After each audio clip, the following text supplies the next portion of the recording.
오늘 하나님의 말씀은 민수기 11장 21절에서 23절까지의 말씀입니다. 이 말씀으로 기다리라 라는 제목으로 하나님의 말씀을 증거하겠습니다. 봉독해 올립니다.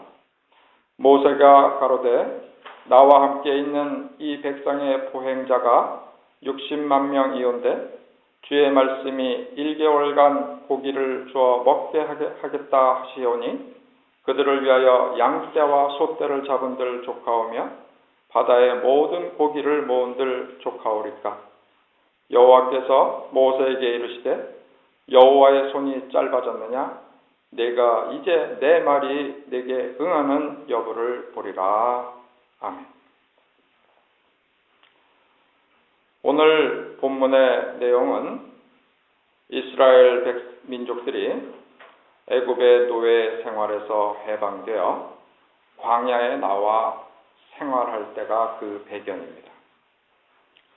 이스라엘 민족의 애굽에서의 노예 생활은 우연히 시간의 흐름에 따라 일어난 일이 아니라 하나님께서 이미 예언하신 계획하신 일임을 성경은 증거하고 있습니다. 창세기 15장에 보면 아브라함에게 하나님께서 하시는 말씀이 나옵니다. 아브라함에게 이르시되 너는 정령이 알라.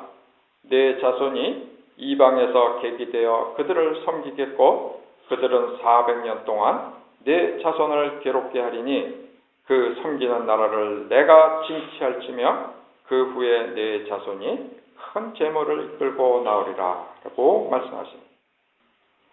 이렇게 하나님께서 아브라함에게 말씀하셨던 내용이 그대로 이스라엘의 역사가 되었습니다. 과연 하나님께서 말씀하신 대로 이스라엘 민족이 애굽의 나그네 신세가 되어 들어갈 당시는 야곱의 가족과 그 동행한 식솔까지 다 합해서 70명이었습니다. 여러분도 잘 아시다시피 요셉이 먼저 애굽에 들어가서 총리가 된 이후였습니다. 얼마 지나지 않은 때였습니다. 야곱 가족의 역사를 보면 요셉이 총리에 오른 것이 그 가족으로는 절정을 이루고 그 당시 애굽이라 하면 전 세계에서 최고로 강한 나라 중에 하나였습니다. 그래서 그 요셉이 총리에 오른 것은 그 가족으로는 절정을 이루고 야곱과 가족들이 애굽에 이주에 들어온 것으로 그 가족의 역사는 해피엔딩으로 끝났다고 볼 수 있습니다. 즉 요셉은 형들로부터 시기와 질투를 받아 노예로 팔려가고 노예로 있던 애굽의 시위대장인 보디발의 집에서 보디발의 아내로부터 음해를 받아 종신형의 죄수가 되었다가 애굽의 총리가 되고 그 후광을 얻고 그의 가족들이 애굽으로 다 이주하여 살게 되는 것으로 요셉과 그의 아버지 야곱의 일대기는 끝을 맺는다고 볼 수 있을 것입니다. 실제로 그 이후에 야곱의 가족들은 다른 곳으로 이주하여 갔다든지 하지 않고 그곳에서 살다가 죽었으니까 그들의 일대기는 끝을 맺은 셈입니다. 그러나 그때가 그렇게 이주해야 간 그때가 하나님의 계획하신 역사로는 이스라엘 민족이 400년 동안 겪어야 할 고통스러운 특별한 기간의 시작이었던 것입니다. 사람들의 생각과 하나님의 계획과는 조금 다른 점들이 그런 게 있는 겁니다. 애굽의 아들이 총리로 있는 야곱으로서는 참으로 행복한 이주가 되었을 것입니다. 그러나 하나님의 역사로 봐서는 이제 고통을 겪을 400년의 시작이었던 것입니다. 그리고 그 괴로움에 처해졌던 그 기간을 통하여 하나님께서는 이스라엘 민족의 인구를 번성케 하셨던 것입니다. 이스라엘 민족이 들어가서 살던 애굽의 땅은 매우 비옥하여서 먹을 것이 풍족한 땅이었습니다. 여러분도 잘 아시다시피 거기는 나일강이 흐릅니다. 그 나일강이 얼마나 그 주변의 땅을 풍요롭게 하는지 모릅니다. 그래서 그렇게 먹을 것이 풍족한 땅이었어요. 실제로 아브라함도 기근 때에는 애굽으로 내려가 기근을 피했던 역사가 기록될 만큼 애굽은 그 주변 국가의 복창 역할을 하였습니다. 어쨌든 그렇게 먹을 것이 풍족한 애굽에서 430년을 지내는 동안, 이제 정확히 430년 동안 애굽에 있게 되는데, 그렇게 430년을 지내는 동안 이스라엘 민족들은 장정만 60만 명이나 되는 큰 백성으로 풀어나게 되었습니다. 장정만 60만 명. 그 장정만 60만 명이니까 대충 이렇게 계산해도 추측한다 한 200만 명이라고들 다 예측을 합니다.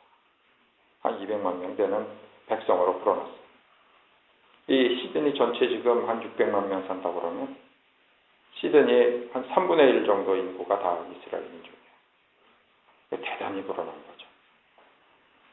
그 당시 이렇게 번성하는 이스라엘 백성을 두려운 대상으로 느꼈던 애굽의 왕 바로는 이스라엘 백성들을 더욱 혹독한 노예 생활로 몰아넣어서 이스라엘 민족의 인구 증가를 억제하려고 하였습니다. 사내 아이를 낳으면 죽이기까지 했습니다. 그래서 더욱 힘들어진 이스라엘 백성들은 하나님께 부르짖었고 때가 찾아, 이 때는 뭡니까? 하나님께서 예언한 그 시기, 그 때가 찾아 하나님께서는 모세를 세워 이스라엘 백성들을 애굽의 땅에서 구원해 주셨던 것입니다. 그리고 그때가 이스라엘 백성이 애굽에 들어간 지 430년이 된 때였습니다. 이렇게 하나님의 계획하신 대로 애굽의 통치를 벗어난 이스라엘 백성들은 다시 힘든 광야 생활을 시작하게 됩니다. 그것이 40년 동안인데, 그렇게 이 광야 생활을 하는 동안 하나님께 불순종하는 사람들을 하나님께서는 많이 처벌하시고 또 진멸하시는데 많이 죽이셨어요. 그런 여러 가지 사건이 있은 후 오늘 본문의 말씀이 전해지던 때에는 걸을 수 있는 사람의 수가 60만 명이 되었다는 것입니다. 인구가 많이 줄었다고 볼 수 있죠. 걸을 수 있는 사람 60만 명이랄까. 나올 때는 장정만 60만 명입니다. 이게 많이 줄었어요. 조금 큰 어린이도 걸을 수 있으니까. 그때 그들 중에 섞여 있던 불평분자들이 착동하여 이스라엘 백성들이 모세에게 고기를 먹게 해달라고 불평을 합니다. 그래서 하나님의 종 모세는 난처하게 되었습니다. 그동안에 광야에 나와서 물이 없다고 불평을 해서 물을 반석에서 나게 하고 먹을 것이 없어 굶어 죽겠다고 해서 하나님께 부탁드렸더니 하나님께서 매일 만나를 하늘로부터 내려주셔서 먹고 있는데, 이제 고기를 먹여달라고 아우성을 치니 모세는 하나님께 면목이 없었던 것입니다. 그래서 모세는 보행자만 60만 명이나 되는 이 사람들에게 고기를 공급할 길이 없으니 하나님 앞에 말하기를 차라리 저를 죽여달라고 하나님께 부탁을 드립니다.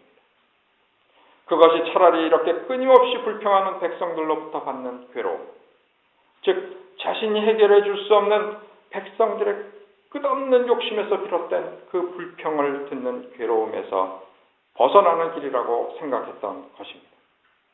그러자 하나님께서는 이 문제에 대하여 1개월간 고기를 먹여주시겠다고 대답을 하시는데, 오늘 본문이 그 내용입니다. 오늘 본문을 한 목소리로 다시 한번 읽읍시다.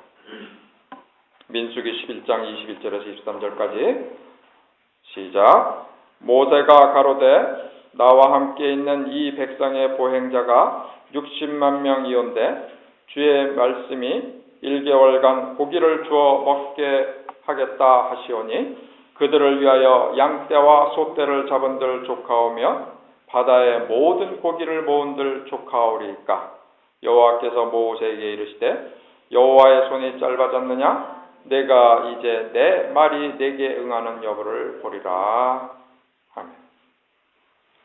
모세는 현실적으로 보행자만 60만 명, 한 집의 반은 노약자라고만 계산해도 걷지 못하는 아주 어린애와 또 나이든 분이라고 계산을 해도 아무리 적게 계산해도 120만 명 정도 이제 되는 인구예요. 나올 때보다 많이 줄은 거죠. 그 인구에게 1개월간 고기를 먹이는 것은 이 광야에서는 불가능하다고 판단하였습니다. 그들이 소유한 양과 소를 모두 잡아도 부족할 것이고 바다의 물고기를 다 잡아도 1개월간 고기를 먹인다는 것은 불가능할 것이라고 판단하였던 것입니다. 그 판단은 현실적으로는 틀린 판단은 아닌 것입니다. 그렇지 않겠어요? 120만 명을 1개월간 고기를 매일 먹이겠다. 그 틀린 판단은 아니죠. 못한다는 거죠. 그러나 하나님께서는 모세가 가진 인간의 한계를 뛰어넘는 대답을 하십니다. 그리고 여호와 하나님의 능력을 의심하는 모세를 꾸짖으십니다. 그게 23절의 말씀인데 여호와께서 모세에게 이르시되 여호와의 손이 짧아졌느냐 내가 이제 내 말이 내게 응하는 여부를 보리라 라고 말씀하십니다. 이렇게 여호와 하나님의 능력을 의심하는 모세를 꾸짖습니다. 23절의 그 말씀인데 여호와께서 모세에게 이르시되 여호와의 손이 짧아졌느냐 내가 이제 내 말이 내게 응하는 여부를 보리라 라고 말씀하십니다. 애굽에서 탈출할 때 10가지 재앙, 엄청난 재앙을 일으키신 하나님인데 사람들은요 시간이 흐르면 잊어버려요. 그래갖고서는 모세가 하나님 앞에서 불평하기를 나를 차라리 죽여주세요. 이거 불가능한 일을 이 사람들이 원하니 나를 차라리 죽여주세요. 하나님이 내 생각은 그렇지만 나는 할 수 있는 건 너 모르냐? 라고 말씀하십니다. 너는 못한다고 생각하지. 나는 할 수 있다는 걸 내가 왜 그걸 믿지 않느냐? 라고 말씀하십니다. 그리고 실제로 하나님께서는 메추라기를 바람으로 몰아서 이스라엘 백성들의 진 사면에 하루길 되는 폭. 그러니까 지금 이게 120만 명 정도라고 우리가 추측해서 그냥 얘기해 보면 120만 명이 주거하는 그 에리어에 사면에 하루길 되는 폭. 하루 아무리 늦게 걸어도 2, 3km는 2km는 걸어갈 거예요. 장정들이 걸어가면 4km 걸어가는데 2km 되는 2, 3km 되는 그 폭으로 높이가 한 80cm 정도 되는 높이로 메추라기를 쌓아주십니다. 사람으로는 상상이 안 되는 얘기죠. 그러나 탐욕을 지닌 자들은 이 메추라기들이 이 사이에 있어 씹히기 전에 하나님께서 내리신 재앙으로 그곳에서 죽게 됩니다. 그렇게 풍족한 메추라기를 이제 주시고 나서 하나님의 권능을 보여주시고 나서 불평했던 불평분자들 그 사람들은 고기를 한 조각도 목구멍으로 넘기지 못하고 그 자리에서 죽습니다. 그들이 죽은 이유는 다른 음식을 욕심내었기 때문입니다. 하나님께서 허락하신 만큼의 은혜에 만족하지 않고 더 욕심을 내었기 때문입니다. 하나님께서는 먹을 것이 귀한 광야에서 만나라는 음식을 매일 이슬과 같이 내려주셔서 해결해 주셨습니다. 성경에 기록된 것을 보면은 이슬과 같이 내렸대요. 그런데 이슬이 마르고 나면 거기에 영롱한 진주와 같은 음식이 있었다는 거예요. 그것이 만나였다는 거예요. 그리고 그것이 절대로 부족하지 않게 필요한 만큼 매일 내려주셨습니다. 욕심을 내어 만나를 필요 이상으로 거두어 보관하면 밤사이에 벌레가 생기고 냄새가 났다고 합니다. 즉 하나님께서는 우리가 필요한 만큼은 부족하지 않게 공급해 주시는 사랑의 하나님이시며 또한 넘치게 가지려는 사람들의 욕심은 허용하지 않으시는 하나님이신 것을 이 만나를 공급하는 방법에서 우리는 깨달아야 합니다. 이 세상을 살면서 내일을 위하여, 미래를 위하여 돈을 모으는 것은 이런 하나님의 방법하고는 맞지 않는다는 것을 이 사건은 암시하고 있는 것입니다. 이렇게 우리에게 필요한 것을 아시고 그 이스라엘 백성 그때 광야 시절에는 그들이 필요한 것을 아시고 베푸시는 하나님께 고기를 더 먹어야겠다고 욕심을 내었기 때문에 하나님께서 진노하셨던 것입니다. 하나님께서는 필요한 것을 이미 아신다는 사실을 그들은 잊었던 것입니다. 그리고 하나님은 공의와 정의의 하나님이신 것을 또 잊었던 것입니다. 공평한 하나님. 배부른데 더 먹을 필요는 없다는 것. 하나님의 입장에서. 그것을 잊었어요. 그것은 분명히 욕심이었습니다. 그래서 그들 욕심을 지닌 자들을 다 죽이셨던 것입니다. 현재를 사는 우리들도 이런 역사적 교훈, 하나님의 뜻에 맞추어 사는 것이 하나님을 이해하고 사는 현명한 자세인 것입니다. 그것은 첫째로 하나님께서는 우리들이 필요한 것을 잘 알고 계시기 때문에 절대로 부족함이 없이 채워주신다는 것입니다. 그리고 두 번째는 하나님께서 허락하신 우리의 분복 외에는 욕심을 내지 말고 살아야 한다는 것입니다. 만나는 땅을 갈고 씨를 뿌리지 않고도 힘들지 않게 주워 먹는 음식이었습니다. 그리고 그 만나는 가루로 만들어 떡처럼 만들 수 있었고 또 구우면 과자가 되었다고 성경은 전하고 있습니다. 그 맛은 꿀과 기름이 섞인 과자 맛 같았다고 합니다. 얼마나 맛있었으면 그렇게 표현했을까 생각해 봅니다. 그때 그 당시를 살던 사람의 입장에서는 최고로 맛있다고 표현한 표현이 아니었을까 생각해 봅니다. 꿀 귀했습니다. 기름도 귀했습니다.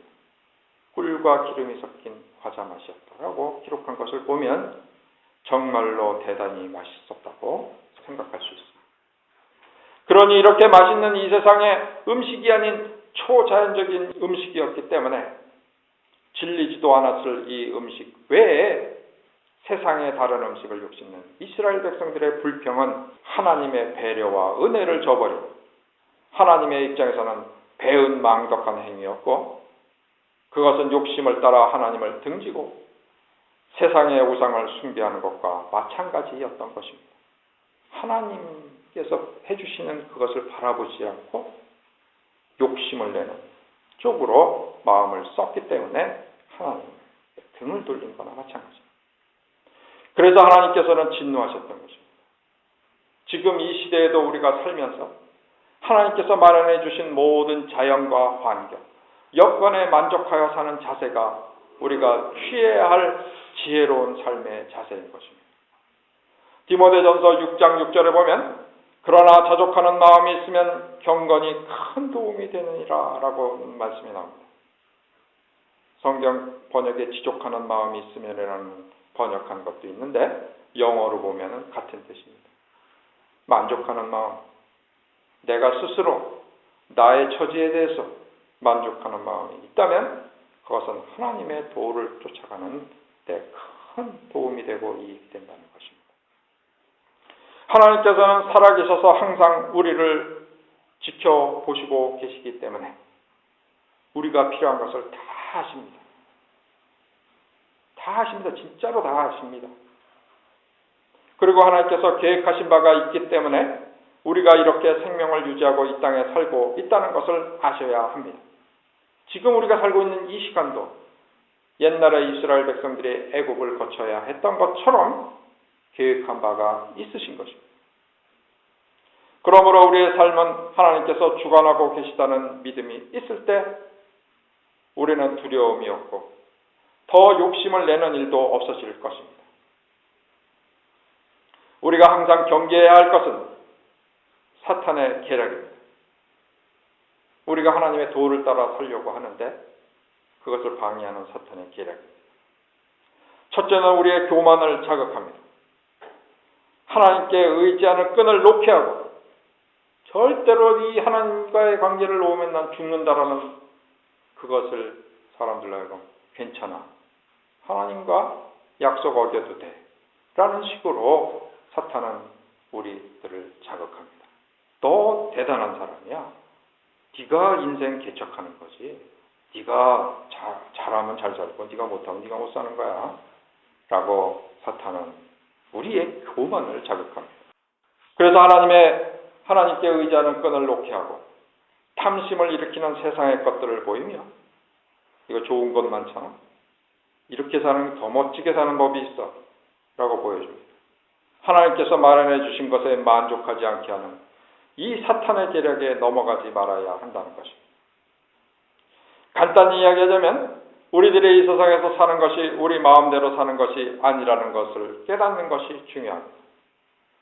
아무리 우리가 세우는 계획이 많더라도 하나님께서 허락하시지 않으시면 그 계획은 허사가 되는 것이며 우리 영혼을 거두어 가시는 순간 이 세상에서 물질적인 것으로 이루고자 했던 개인의 모든 목표는 물거품이 되는 것입니다. 사람들은 이 세상에 있는 물질에 대한 욕심을 완전히 떨쳐내지 못하기 때문에 그 물질의 노예가 되어 있는 것이고 후손에게도 물질의 노예 신분을 물려주고 있는 것입니다.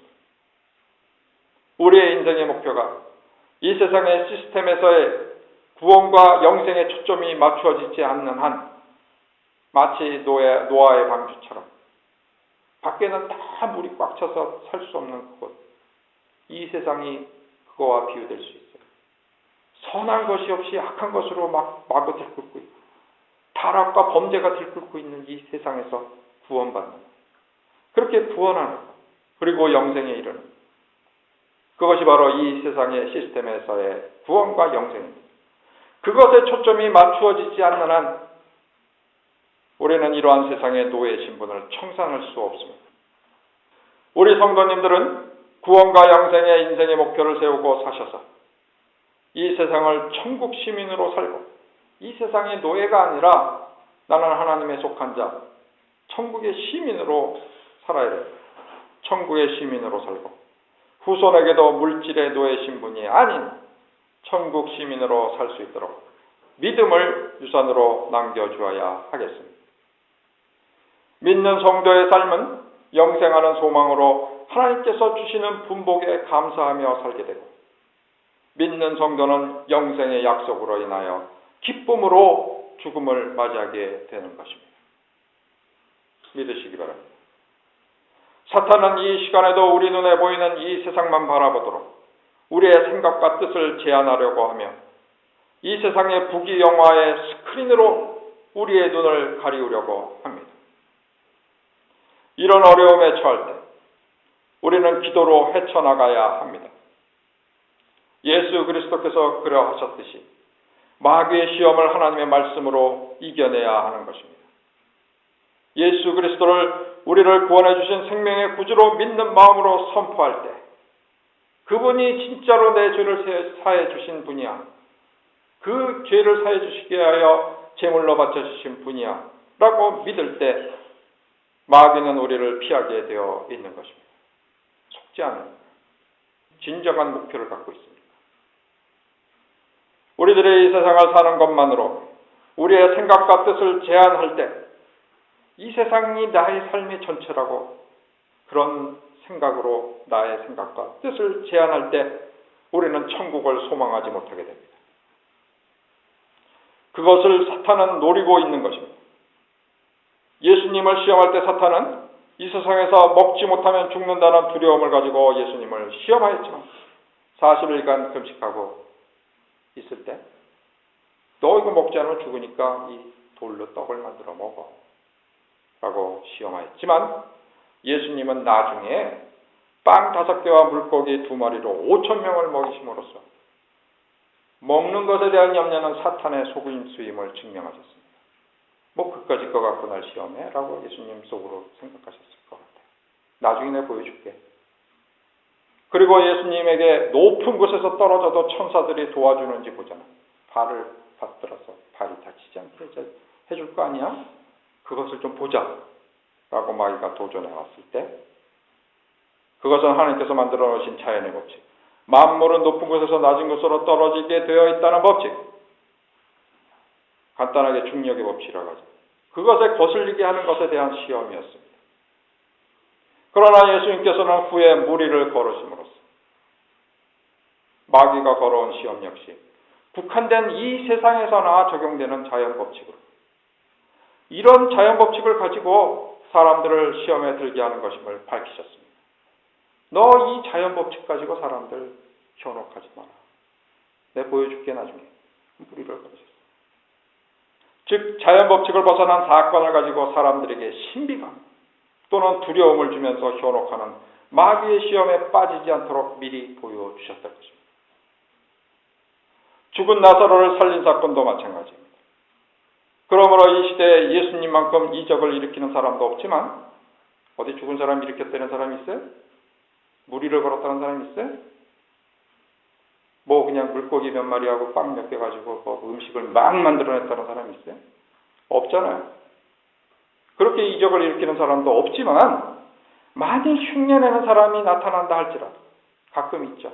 사람들만 쓰러뜨리고 병나게 한다고. 그런 사람들이 나타난다 할지라도 절대로 현혹되지 말아야 하겠습니다. 그리고 마귀는 시험하기를 자기에게 복종하면, 즉 자기의 종이 되면 이 세상에 부귀영화를 주겠다고 시험하였죠. 예수님께서는 이 세상의 모든 만물뿐 아니라 죽을 생명의 죄를 사하여 주심으로 새로운 생명을 주시는 권한까지도 있으심을 예수님의 사역을 통하여 보여주셨습니다.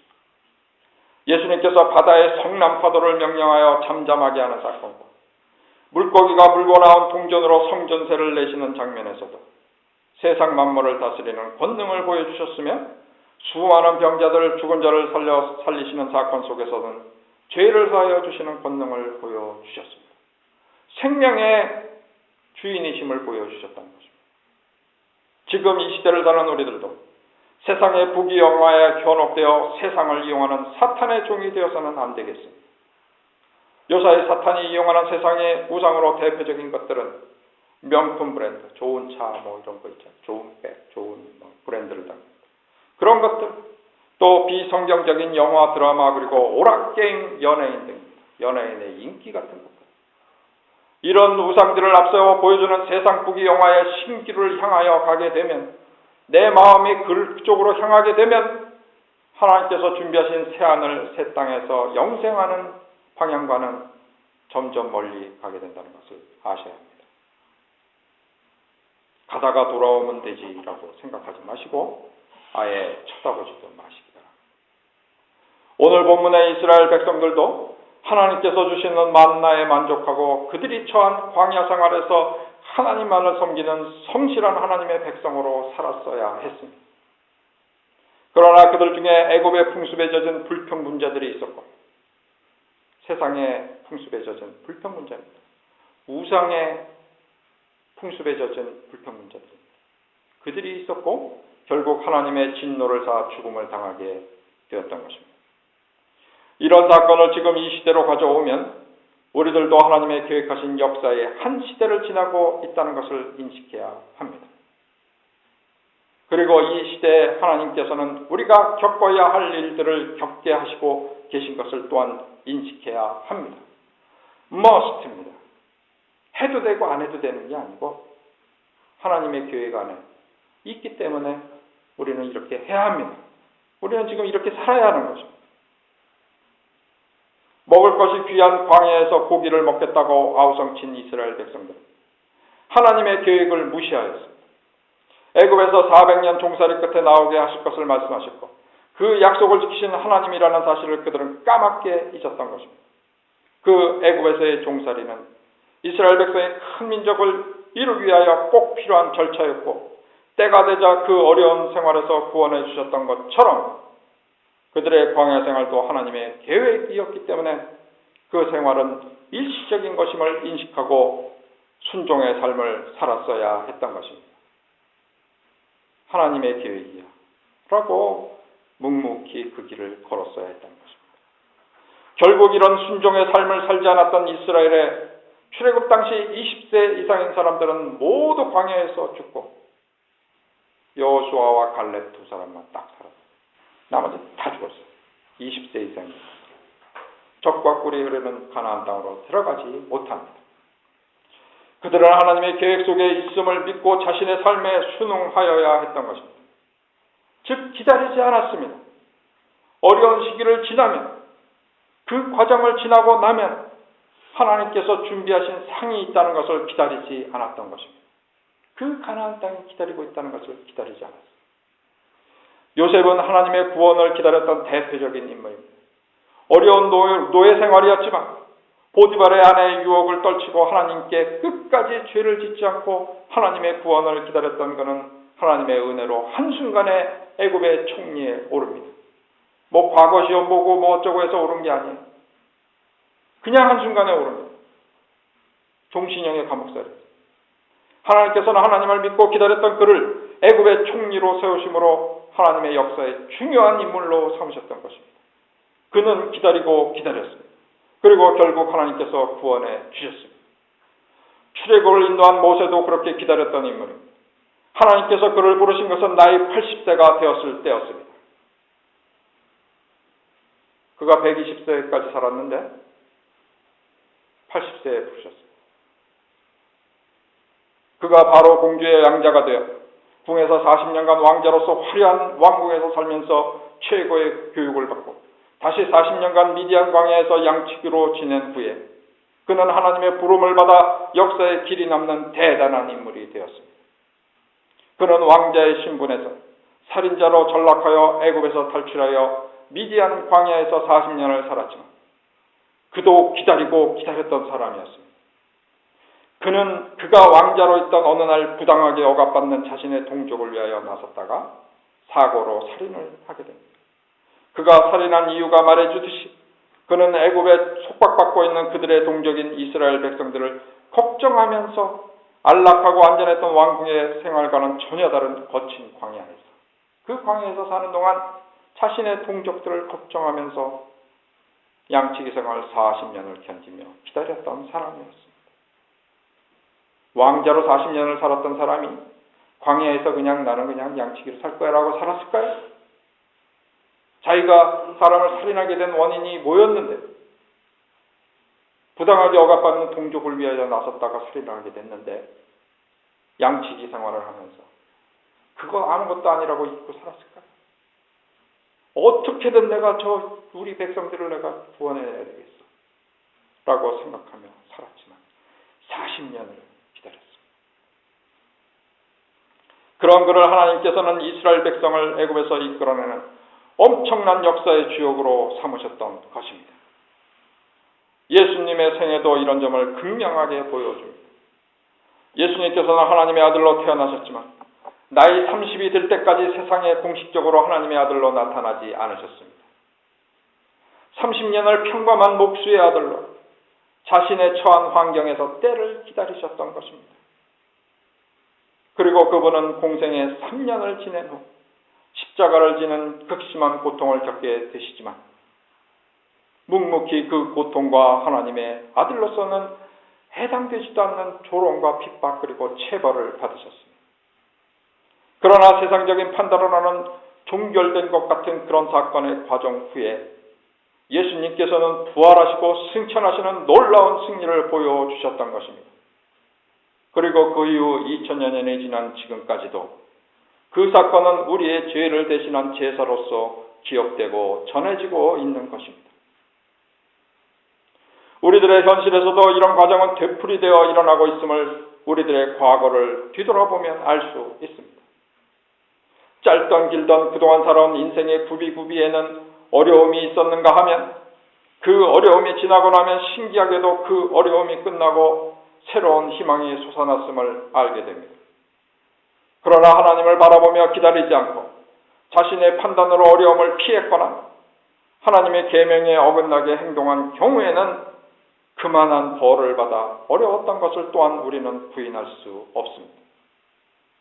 마치 이스라엘 백성들이 하나님께서 주시는 만나에 만족하지 않고 고기를 달라고 했을 때, 즉 하나님께서 주신 조건을 넘어서서 욕심을 내었을 때, 마음 내키는 대로 불만을 토해냈을 때 죽음으로 징계받았던 것처럼 말입니다. 우리가 품는 욕심과 불만은 바로 하나님께 하는 것임을 명심해야 합니다. 그렇기 때문에 욕심과 불만을 품지 않도록 주의해야 하는 것입니다. 우리 믿는 성도님들은 현재 우리가 처해 있는 환경이 어떻든 간에 그 환경과 조건에 만족하는 지혜가 있어야 하겠습니다. 성경의 진리인 것입니다. 우리는 성경에 기록된 역사 속에서 이런 지혜를 얻습니다. 하나님의 계획하심은 한치의 오차도 없이 진행되고 있다는 것이며 우리 개인에 대한 역사도 마찬가지입니다. 우리들 모두는 하나님의 계획하심 속에 있으므로 두려워하지 말고 현재 처해 있는 상황과 조건에 만족하며 하나님께서 정하신 때를 기다려야 한다는 것입니다. 사인을 기다려야 하는 것입니다. 분명히 하나님께서는 보여주십니다. 하나님께서 원하실 때는 이쪽으로 가라라고 보여주신다는 것입니다. 이런 하나님을 이해하는 것이 총명인 것입니다. 영어로는 understanding입니다. 이런 하나님을 이해해야 그것이 총명한 것입니다. 호세아서 14장 9절에 보면 누가 지혜가 있어 이런 일을 깨달으며 누가 총명이 있어 이런 일을 알겠느냐. 여호와의 도는 정직하니 의인이라야 그 도에 행하리라. 그러나 죄인은 그 도에 거쳐 넘어지리라. 하나님이 직접 하신 말씀입니다. 그렇습니다. 하나님께서 계획하신 길을 따라가는 것은 하나님께 순종하는 사람에게는 그 길을 따라 순조롭게 갈 수 있지만 하나님께 순종하지 않는 사람은 하나님의 길에 걸려 넘어지게 되어 있다는 것입니다. 비유적으로 이야기하자면 하나님의 말씀에 순종하는 사람은 하나님께서 잘 닦아놓으신 포장된 길을 따라가게 되지만 그렇지 않은 사람은 그 길을 역주행하는 것으로 비유될 수 있을 것입니다. 오늘 하나님의 말씀을 들은 저와 여러 성도님들은 오늘 하나님의 말씀처럼 아무리 어려운 환경과 상황 가운데 있더라도 불가능한 것 같은 상황이 있더라도 절대로 절망하지 말고 불평불만하지 말고 마음대로 현재의 조건과 환경에 불만을 품지 말고 감사하는 마음으로 순응하여야 하겠습니다. 이때가 지나면 분명히 하나님께서 마련해 놓으신 적과 꿀이 흐르는 가나안이 있다는 것을 믿고 하나님의 사인을 기다리고 기다리는 복된 성도들이 되기를 간절히 축원드립니다. 기도하시겠습니다. 모든 것을 아시고 뜻하시는 대로 역사를 이루어 가시는 하나님 아버지, 오늘도 귀한 말씀, 생명의 말씀에 감사드리옵나이다. 하나님의 뜻을 따라 하나님의 계획에 순응하며 우리가 살아갈 적에 어느덧 구원에 이르게 된다는 진리를 깨닫게 하여 주시니 감사드리옵나이다. 지금은 아무것도 보이지 않을지라도 하나님의 구원하시는 손길을 끝까지 기다리고 기다리는 지혜로운 성도들이 될 수 있도록 성령님 동행하여 주시옵소서. 이루어 주실 줄 믿사오며 예수님의 이름으로 기도드리옵나이다. 아멘.